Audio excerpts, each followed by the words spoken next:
OGs, welcome or welcome back to On God with me, Wilhelmina Simono. Mindful, heartful, and purposeful conversations. Happy New Year. Happy first Sunday. We made it. We made it to 2026. We don't want to ask at what cost because we know there's a price to pay for this baby. But oh my gosh, I'm so happy we made it. We are on episode 34. Like, what are you talking about? What you talking about? What you talking about? It's a good year already. It's a good year already. Oh my gosh. But of course, if it is your first time here, you just found yourself a community of believers who are doing life with Christ one stumble at a time. And if you've been with me since 2025,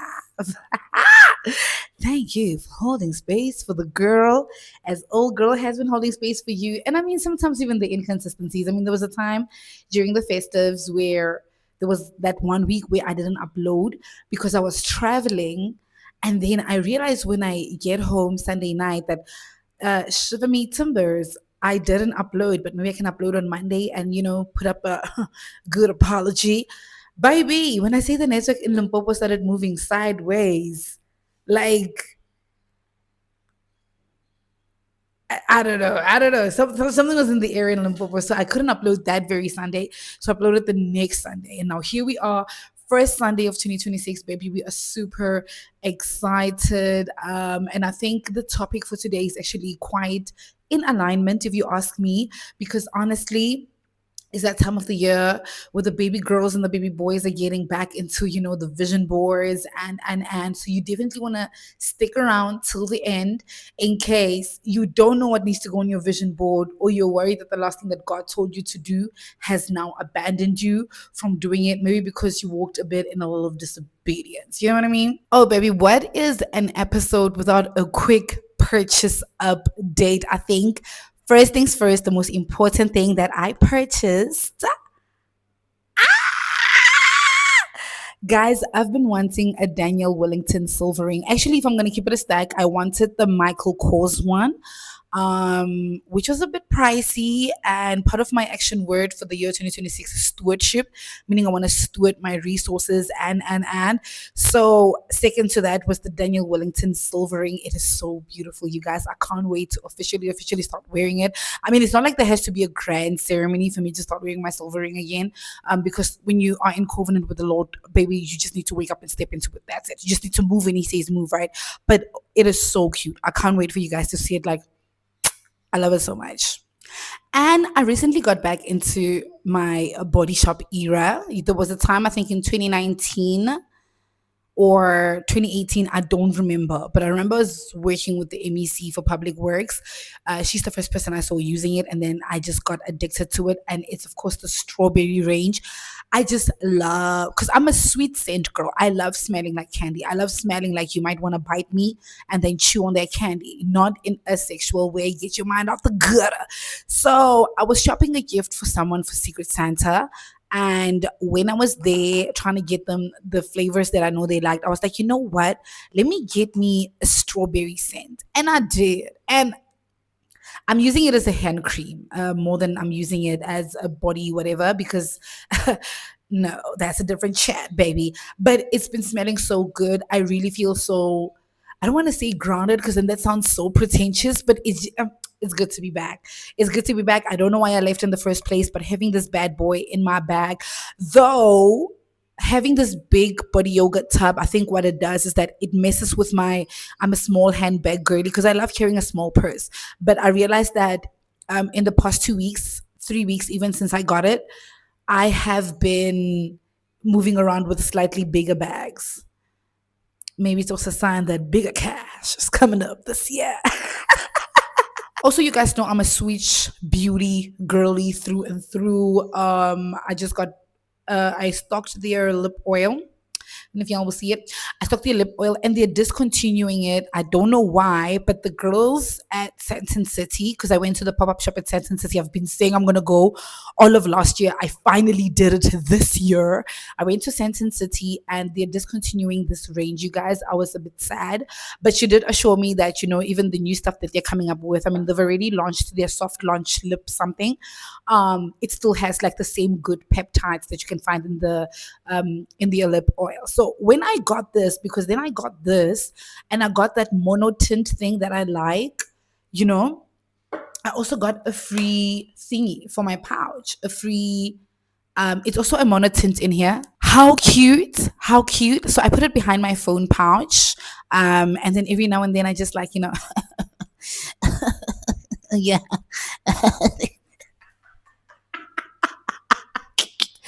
I'm just so excited. I'm so excited about the year. I'm excited about the purchases. I'm just excited. King, when you get happiness this year, man. Come on, guys. What you say? What you saying? You know what? We're getting a bit too happy. We're getting a bit too happy. We're getting a bit too happy. So let's get into today's episode.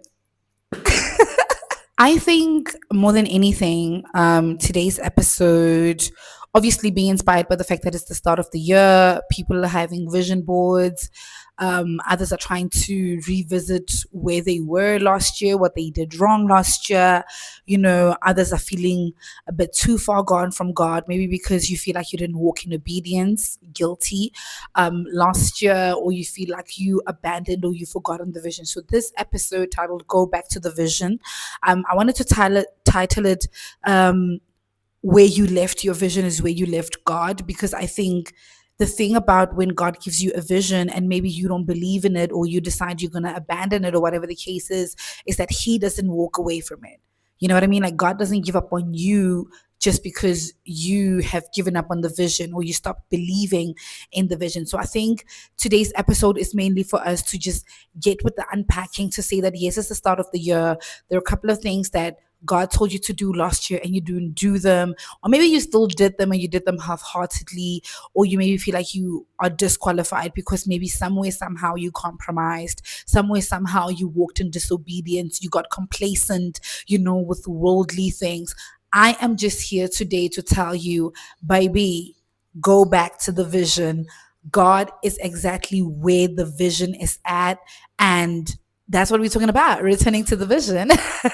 I think just also talking in on my own personal experience, it's so easy to think that because you were disobedient, because you compromised, because certain things happen, you might feel like now you are disqualified from the vision. You might feel like you're disqualified from even being the best suitor that God can use to bring the vision to life. Because remember, with or without us, God's divine plan for the world is still going to continue. And I said it in the first episode when I was launching the podcast to say, if God has ordained that during 2025, 2026, there needs to be a Christian podcast, and He spoke to me and I don't move, with or without me, there is going to be a Christian podcast. It's just going to find another person, right? And the thing is, He doesn't just move away from you immediately when you say no or when tatazal. I think He sticks around. He nudges you, He convicts you, He pushes you until He realizes that there's no willingness here. Because remember, for God to move, He also just wants a willing heart, because He knows we're not perfect. We're not going to be perfect when He starts, but He looks at the willingness of the heart, right? So I think for me last year, where there was a time where I think I was very complacent in my sin. I compromised on my covenants and my values, and I walked in disobedience, even in places where I felt like God was trying to pull me out.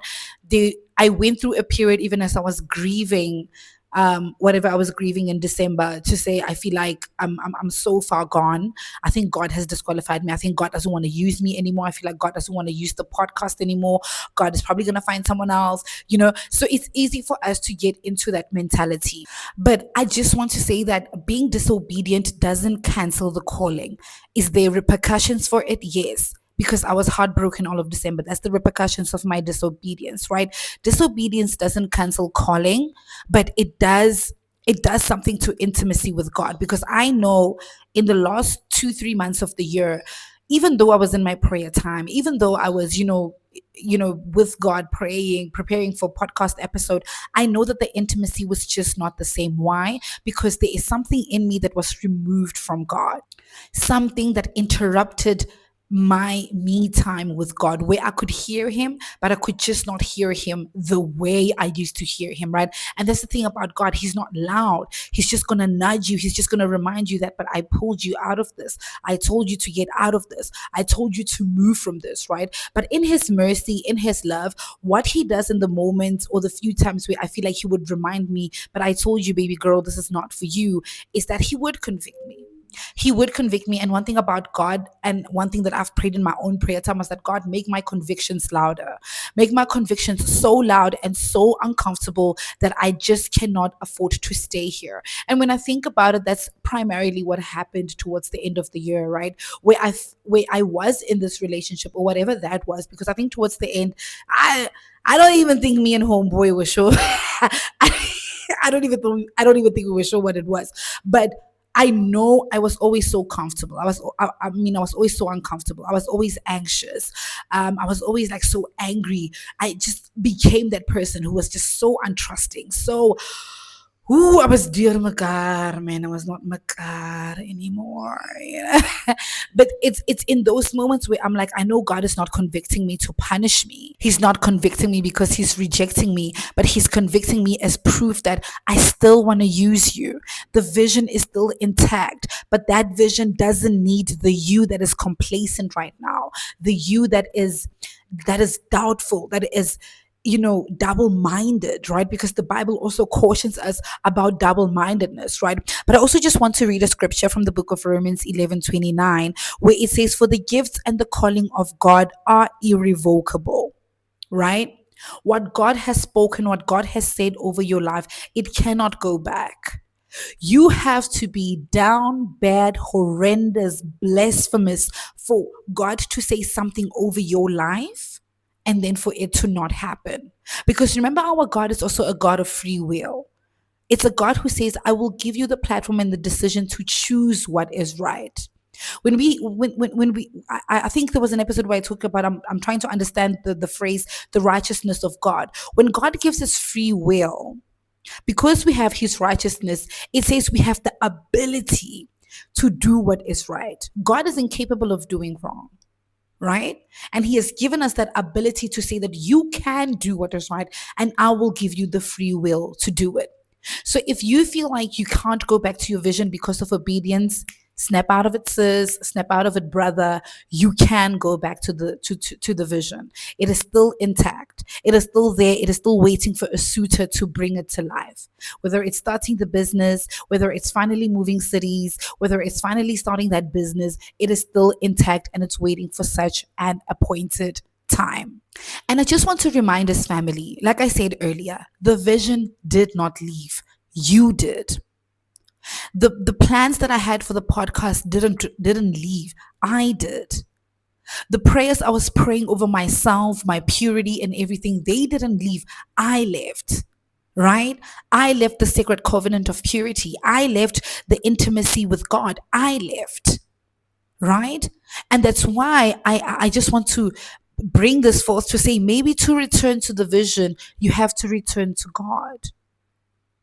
Because God is not like man that he will lie. I always mention, I love that verse so much, that you know what? God did not lie to me about the things that he showed me in the secret place. He didn't lie to me about the promises that he made over my life. In the book of Jeremiah, chapter 2:13, my people have committed two evils. They have forsaken me, the fountain of living waters, and hewed out cisterns that can hold no water.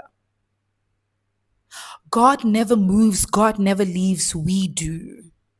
And in his love, in his inability to hate, when we return, we find him right there, still waiting with his arms wide open, ready to love on us, ready to speak life over us, right?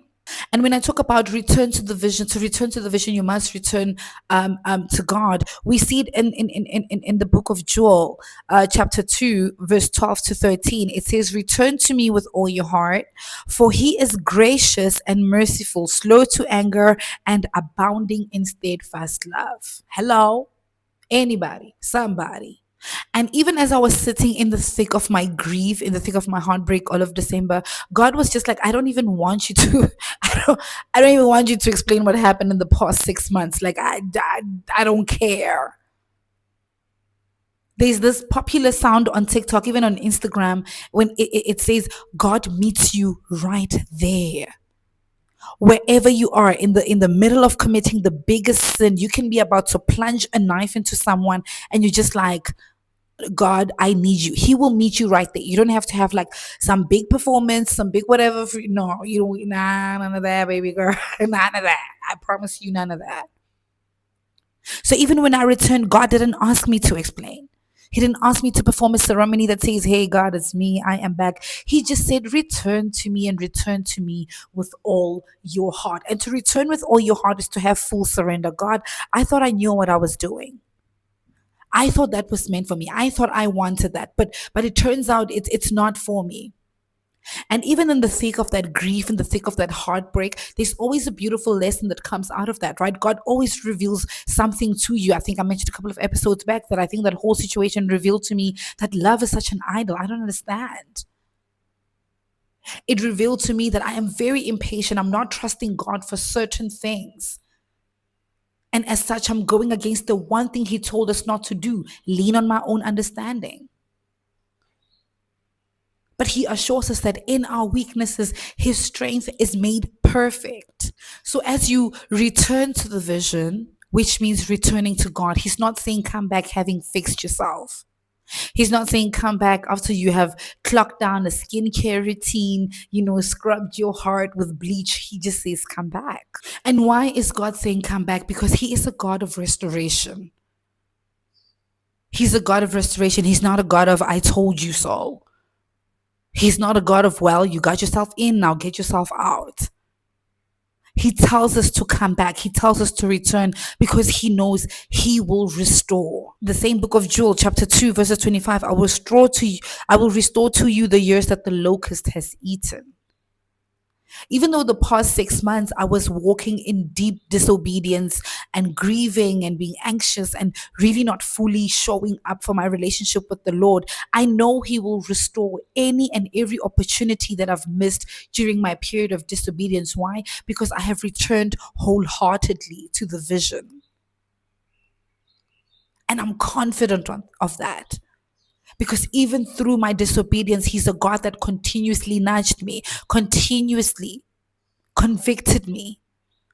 Even as I prayed for other things and He was silent, but the one time I would pray for this particular thing, He will always say, but I told you to get out of that. Hit the road, Jack, and use the highway to escape. Hello. So you are scared to go back to the vision because you feel like enough time has passed. Well, I want to let you know that lost time is not lost to God. Delay doesn't erase the destiny. And newsflash, disobedience does not surprise Him. I once saw a clip on TikTok, and this guy was talking about how there's no amount of mess ups that you can do that can make God change His mind about you. That's how much He's just incapable of hate. Remember, and I always say this, remember, the reason He says we shouldn't sin or we shouldn't do certain things is not Him going out to punish us. It is just the consequences of the action. Sweetie, if you run a red light, of course you're going to get hit by cars that were given the green light. It's just the consequence of actions that we shouldn't be taking. Because of the righteousness of God, we should know between right and wrong, and we have the ability to always do right. And sometimes restoration might look like being a little quiet. Restoration for me might mean enduring the single season a little bit more longer. And in the process, I might feel like, wow, God, this is embarrassing. But He doesn't restore us to shame us, He restores us to position us. That's what He does. So maybe you're sitting here, you don't know how to go back to the vision, you don't know what it is that you need to do. Go back to the last thing He told you. Go back to the last thing he told you before you walked into your disobedience, before you got complacent in your disobedience.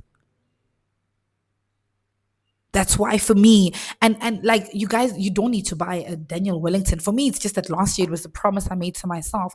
And the last thing he told me was that I'm gonna hide you. Stay in your celibacy. Stay there. I got out of it. And wow. What happened after that is enough to take a girl to a psychiatrist. So maybe you're there. You're sitting, you're wondering, how do I even go back to the vision? What even is the vision? Where was I before the vision stopped visioning? Go back to the last thing he said. Go back to the last thing he said. And like I said, for me, I knew the last thing where, amongst the many things, especially as far as the podcast and the minimalist are concerned, they are always heard from him. But in terms of how God wants me to move in my own life, he said, I'm going to hide you. I'm going to prune you. I'm going to work with you in the hidden place. And that's why going back for me to saying, I'm going to go back to honoring the covenants I've had with God, I'm going to do that. And anything that comes pretending to be in alignment with the covenants God has for me, I'm not going to entertain. I'm not. So ask yourself, what was the last instruction God gave you? Was it to forgive someone? Was it to resign without even knowing the plan? Because sometimes he moves like that. It gets like that. It really does. What did you stop obeying in your life that when you stopped doing it, it started being uncomfortable? Go back to that. Because the vision you need to go back to is waiting at the point of obedience. To hear God concerning your life, concerning your plans, all of that is at the point where obedience is at. I was having a conversation with a friend and I said, I think like I know Transformation Church does it. Maybe a couple of churches do it as well, where for the year they always have the word of the year. You know what I mean? Sometimes it could be fruitful, it could be whatever, whatever, whatever. And I think I mentioned earlier in the episode that my word of the year, my action word is stewardship. So in everything I do, whether relationships, work, whatever I do, I need to always go back to the fact that is this pouring into me, stewarding my relationship with God, stewarding the resources he's given me, stewarding my time, stewarding my energy, right? So I would also encourage you, as you go back to the vision, once you find yourself where at the point where your vision is, have an action word that will also hold you accountable, right? Because sometimes it's easy to sit and be like, I feel like this is for me. I feel like this is for me. But if fruitful is your word of the year, is your action word of the year, then that's like an underlying question you need to ask before you think something is for you. You're like, yeah, but is it fruitful? Is it fruitful to who I'm trying to become or who I'm trying to be, right?